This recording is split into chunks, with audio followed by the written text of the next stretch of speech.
Assalamualaikum warahmatullahi wabarakatuh, rekan-rekan mahasiswa semuanya.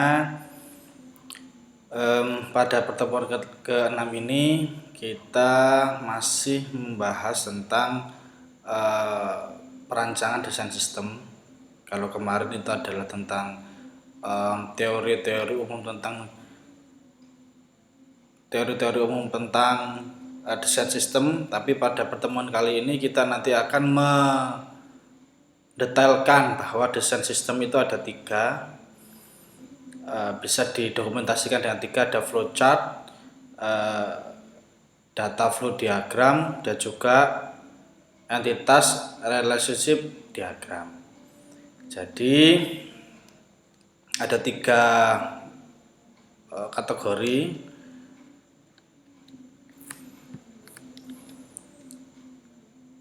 Tapi sebelum itu kita pastikan dulu bahwa dalam mendesain perancangan sistem itu kita harus setidaknya ada tiga hal yang harus kita ketahui, yaitu adalah ruang lingkup atau batasan sistem, kemudian apa yang ingin dihasilkan dari sistem tersebut, tujuannya, outputnya apa, dan kemudian siapa saja yang terlibat di dalamnya, gitu ya.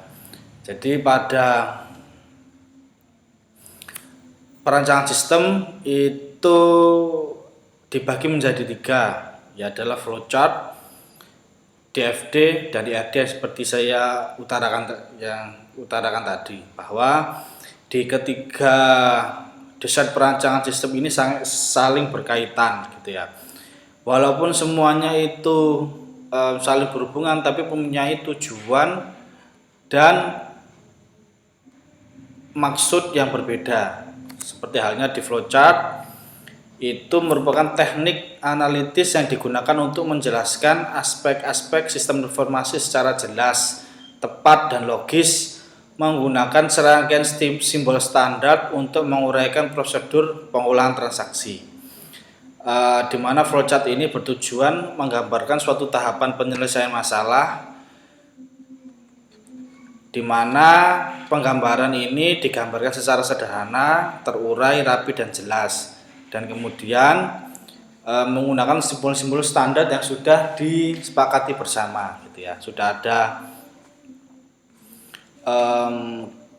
petunjuknya, guide-nya ya untuk flowchart-nya. Di mana kenapa sih kalau kita harus mengetahui atau tahu atau mempelajari simbol-simbol desain sistem ini, di mana agar kita, terutama yang notabene adalah bukan dari IT, biar tahu alur gambar dari apa yang dibuat dari beberapa analisis sistem, gitu ya. Biar kita bisa membaca dan memahami. Ini gambarnya itu alurnya bagaimana, sistemnya ini jalannya bagaimana. Kemudian tidak hanya membaca, tapi kita juga bisa membuat sendiri gambaran sistem kita untuk ditujukan ke analis ataupun ke IT, gitu ya. Pada dasarnya flowchart itu ada tiga tahap poin penting sebetulnya. Kenapa kok dinamakan flowchart, gitu ya.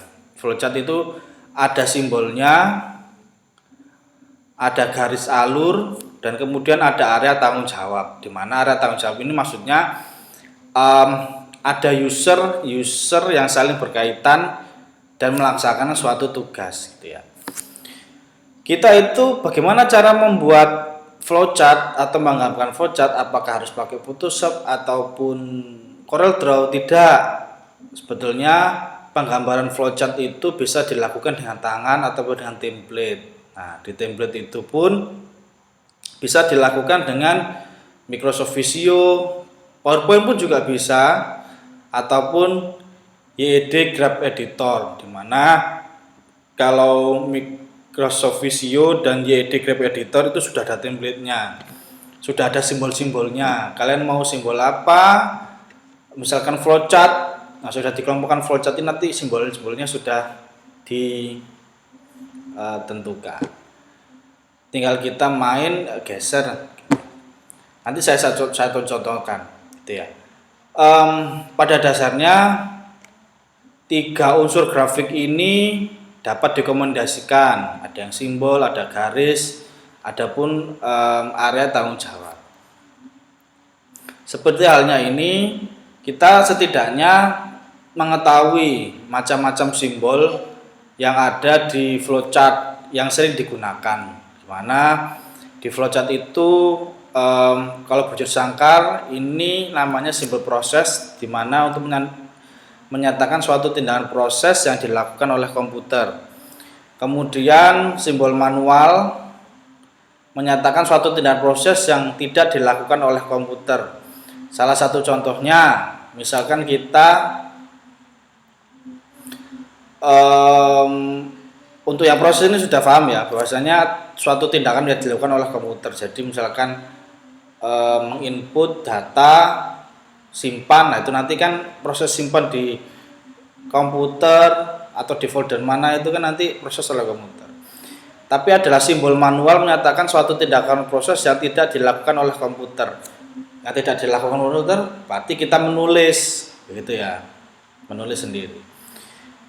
Salah satu contoh untuk manual ketika kita melakukan perpanjangan SIM misalkan. Kalau perpanjangan SIM atau pembuatan SIM kan otomatis kita harus mengisi formulir. Nah, itu salah satu contohnya. Simbol decision, belah ketupat, menunjukkan suatu kondisi tertentu yang akan menghasilkan dua kemungkinan jawaban ya atau tidak. Di flowchart itu modelnya sistematis ya. Dalam artian dia alurnya alur dari atas ke bawah dan menunjukkan alur yang secara teknis, itu ya, teknis banget. Kalau di FD kan dia alur dari sistem tersebut sendiri. Kalau yang flowchart ini baru teknisnya dan bisa antar user. Kemudian ada simbol predefined process, mengatakan penyediaan tempat penyimpanan suatu pengolahan untuk memberi harga awal. Jadi ini maksudnya adalah tempat penyimpanan dan nanti ketika disimpan itu akan membuat value baru. Nanti saya contohkan. Oke, kemudian ada simbol terminal, itu menyatakan permulaan akhir dan awal dan akhir dari suatu program. Kemudian simbol dokumen, ini maksudnya adalah mencetak keluaran dalam bentuk dokumen, itu melalui printer. Terus yang terakhir simbol manual input, yaitu secara manual menggunakan online di keyboard atau diketik melalui keyboard. Oke, ini contoh untuk flowchart penjualan tunai gitu ya. Penjualan tunai dalam artian ini ada 1, 2, 3, ada 3 simbol. Simbol terminal, ini simbol manual proses, dan ini dokumen, gitu ya. Pada bagian order penjualan, gitu ya. Contoh, ini adalah proses order penjualan. Jadi ini itu flowchart penjualan barang ketika misalkan di beberapa mall atau toko kan, ketika kita sudah memilih barang, kita berikan kepada salesnya, menerima order dari pembeli, gitu ya. Menerima order dari pembeli berarti salesnya atau mbak-mbak, mas-masnya, kemudian mbak-mbak masnya mengisi nota. Jadi seperti halnya gini, pembelian barang ini harus menggunakan nota. Nah, ini salah satu teknis atau alur dari penjualan tunai tersebut. Ketika diisi nota dan sebagainya, baru disilakan pembeli untuk membayar di bagian kasir, gitu ya, bersamaan dengan penyerahan barang ke bagian pembungkus. Jadi bareng, gitu ya, si pembeli itu ke kasir, terusan si salesnya itu juga ke bagian pembungkus atau bagian kasirnya, gitu gitu ya. Jadi barang nanti ketika sudah dibayar ditunjukkan lagi, baru nanti barangnya bisa diambil. Itu order penjualan. Pada bagian kasa atau kasir gitu ya, misalkan di sini tadi ada tombol 1, ada 2 dan 6, ini menunjukkan bahwa bagian ini saling berkaitan ke siapa. Kalau yang nomor 2 adalah dari nota FPT ini, faktur ya. Ini nanti si kasir akan menerima uang dan mengoperasikan register kas. Kemudian membubuhkan cap lunas kepada faktur. Itu ya. Jadi faktur ini diterima oleh kasir, kemudian kasir akan memprosesnya, mentransaksikannya, sudah lunas, kemudian memberikan cap lunas, kemudian akan diserahkan ke pembeli untuk pengambilan barang.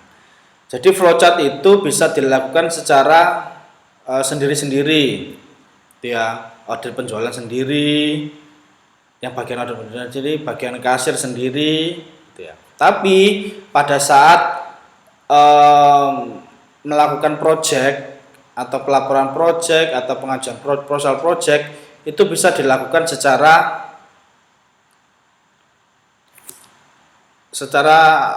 gabungan. Kita buat, karena ini ada 2 kolom, ada bagian order barang dan bagian kasir, lalu kita nanti membuat dulu alur order barang, kemudian kita hubungkan kepada bagian kasir. Begitu juga mungkin ke bagian pimpinan, biar nanti akan bisa melihat dokumen, laporan dan sebagainya. Nah, itu flowchart ya. Ada lagi yang namanya data flow diagram, itu ya. Itu yang nomor 2, itu flowchart tadi, bahwasanya DFD atau data flow diagram itu memberikan gambaran bagaimana data masuk dan keluar dari ke suatu entity atau representasi dari sumber dan tujuan aliran tersebut, aturan dari pemrosesan data dan penyimpanan data, dan entitas eksternal. Gimana kita pahami atau kita sepakati bahwa DFD itu bukan flowchart, ya, beda, karena DFD itu menggambarkan aliran data sebuah sistem, aliran data. Tidak ada looping pengulangan atau percabangan dalam DFD. Kalau di flowchart ada, nanti jika uangmu cukup berarti bisa membeli, kalau tidak bisa membeli. Iya dan tidak gitu aja, if else. Terus ada 4, DFD menggambarkan semua proses meskipun proses tersebut terjadi dalam waktu yang berbeda. Jadi DFD itu pada dasarnya adalah suatu gambaran bagaimana data itu saling mempresentasikan dirinya sendiri, gitu ya. Data ini melakukan proses apa dan untuk meminta apa dari sumber tersebut atau tujuan tersebut, gitu ya.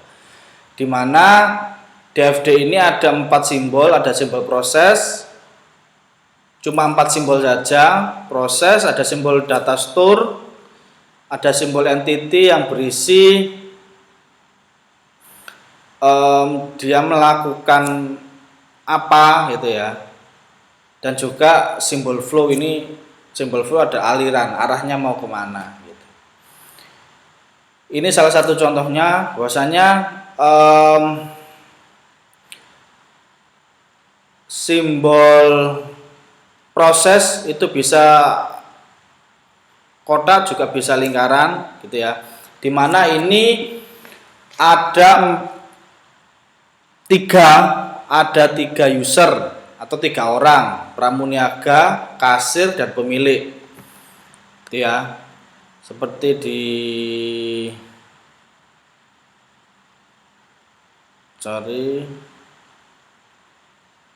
contoh ini ya.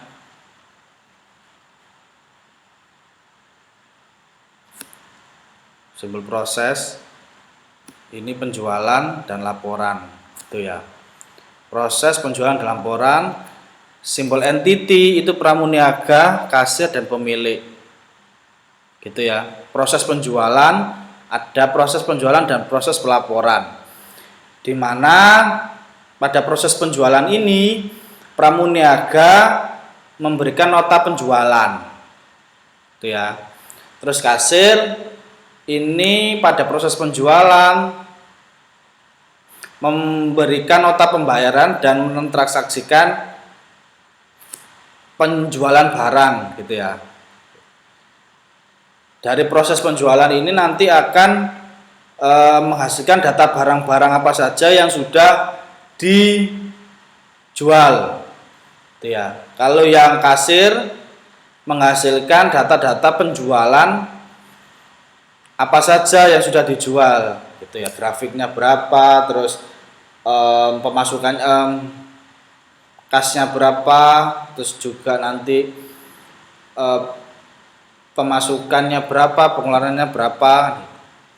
Kemudian account chart ini nanti akan, dari penjualan ini nanti akan menghasilkan yang namanya data-data, tabel-tabel, grafik-grafik penjualan, gitu ya, ada di tabel. Kalau yang di ini kan data store, yaitu penyimpanan barang, data account chart dan akun penjualan, di mana pada proses laporan, pada proses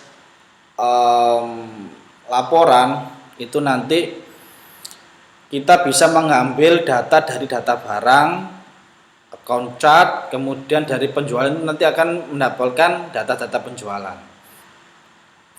Dan dari proses-proses laporan itu nanti kita bisa, pemilik itu bisa menarik, mengenerate atau mengambil data-data dari database itu, semua data tergantung yang kita inginkan. Ada data penjualan, laporan penjualan, laporan penerimaan kas, laporan data barang yang sudah dijual itu berapa, yang belum berapa, dan kemudian laporan keuangan.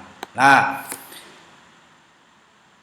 pada proses ini tugasnya akuntan, accounting, ya, yang tugas-tugas kalian itu adalah di proses ini, di proses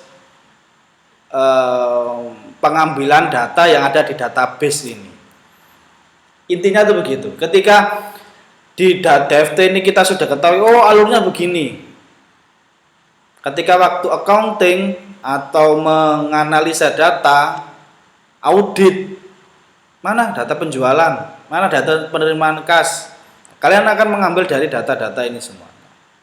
Nah, inilah yang namanya sistem, di mana DFD ini juga berkaitan dengan ERD. Kenapa? Nah, di ERD itu mempresentasikan dari model data konseptual antara data dictionary dan mengorganisasi data yang merepresentasikan oleh entitas-entitas yang ada dalam suatu organisasi, gitu ya. Jadi ERD atau entitas relasi diagram, gitu ya, itu menggambarkan secara konseptual bagaimana simbol-simbol dari database itu sendiri.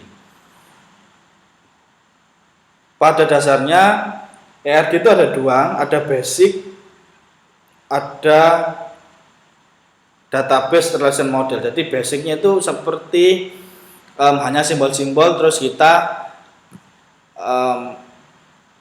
hubungkan, gitu.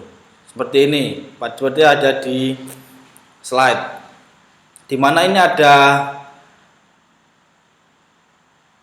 3 tabel, gitu ya, atau 3 proses: barang, penjualan, account chart. Dimana pada proses barang yang kita inginkan itu apa? Di barang itu ada kode barang, ada nama barang, jenis barangnya ini apa, terus mereknya apa, satuannya apa, stoknya berapa, harga jual dan harga belinya apa, itu ya, identitas dari barang itu. Kalau kita manusia, people itu kan datanya identitasnya kartu tanda penduduk. Kode barang itu adalah nomor NIK. Di nomor NIK itu ada nama, ada jenis kelamin, ada alamat, ada golongan darah, dan lain sebagainya. Itu ya, itu yang data yang ada di kita. Gitu ya. Pada proses penjualan itu pun juga ada identitasnya. Gitu ya. Paling gampangnya adalah kita bahas tentang identitas suatu proses. Ada nomor nota. Kan kita lihat waktu struk itu kan mesti ada, kita beli di Indomaret, di Alfamart, kita membeli kan ada nomor nota. Tulisan apa saja yang dibeli. Itu ya. Jumlahnya berapa? Jumlah barangnya berapa? Totalnya berapa, kita membayarnya berapa, kapan itunya, kapan dibelinya, kan gitu. Namanya. Kemudian account chart ini seperti halnya nama kasir begitu ya. Ini yang basic. Kemudian ini yang database. Relasi model gimana, ini sudah seperti berhubungan dengan database, gimana ada kode barang, nama barang dan sebagainya, kemudian dihubungkan kepada data penjualan. Ya, di data penjualan ini juga ada yang namanya nomor account yang diambil dari tabel nomor account gitu ya. Ini database. Nanti kita akan membahas detail tentang database setelah UTS. Ya, jadi saya harap kalian tidak ada atau punya pikiran saya kan akuntansi bukan dari IT, tidak di bagian itu, tapi pada bagian kalian itu bisa memahami bahwa database itu relasinya di mana, hubungannya di mana. Sekarang database itu sangat menentukan yang namanya keputusan dari sebuah kepemimpinan gitu ya. Seperti Gojek atau Grab atau Shopee,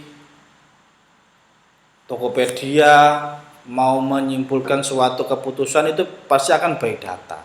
By data ini bagaimana? Ya dari sini.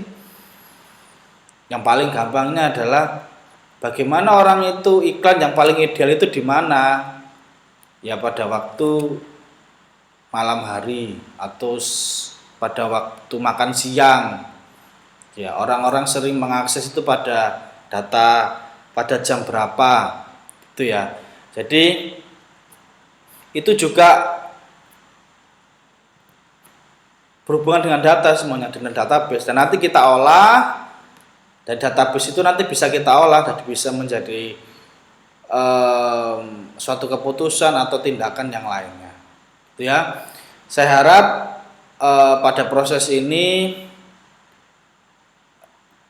sudah bisa, setidaknya bisa memahami itu ya, mulai dari awal perancangan itu apa, menganalisa itu apa, sampai dengan desain itu apa. Itu ya. Karena nanti saya harapkan kalian juga tidak hanya bisa membuat, tapi juga bisa membuat suatu tahapan dari sistem tersebut sampai selesai perancangan sampai implementasi. Oke, mungkin itu nanti kita bisa ketemu pada pertemuan ke-7. Nanti pertemuan ke-7 kita sedikit mungkin belajar tentang database. Nanti setelah UAS setidaknya kita sudah tahu sedikit tentang apa itu database, terusan data dan informasi itu bedanya seperti apa dan sebagainya.